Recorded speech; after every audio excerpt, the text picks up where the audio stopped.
Ayan, magandang buhay muli mga kaogang. Ayan si Kuya Yan.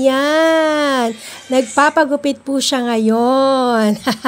Ayan, ang haba, di ba? Ang haba na po ng kanyang buhok.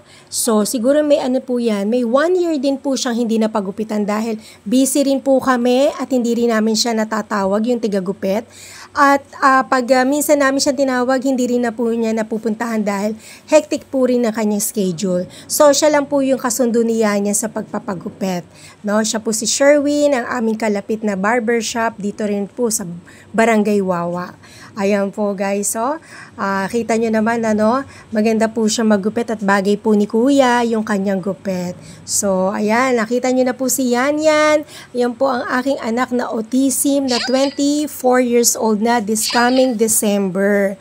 Ayan po, dahil nakakuha po siya ng ayuda na karagdagang bigay po ni Mayor Lani Cayetano, ayan po, pinagupitan ko po siya.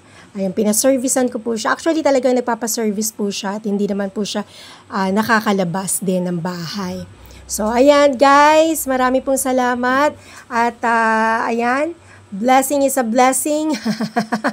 Ayan po, marunong na po si Yanya, no? Tingnan mo, matahimik na siyang gupitan, dati magulo.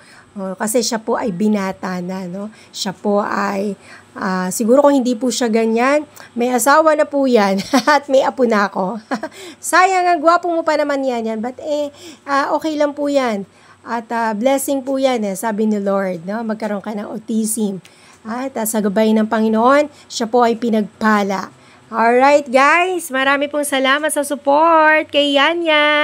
Thank you so much. Follow more, subscribes more. Thank you so much guys. Mega shoutout to all my supporters. Marami pong salamat. Hindi pa po kayo subscribe sa aking YouTube channel, subscribe na po. Pwede nyo rin po akong i-follow sa aking Facebook page, Ogang Tindera. Marami pong salamat. Ayan po, support lang po kay Yan. Alright, bye!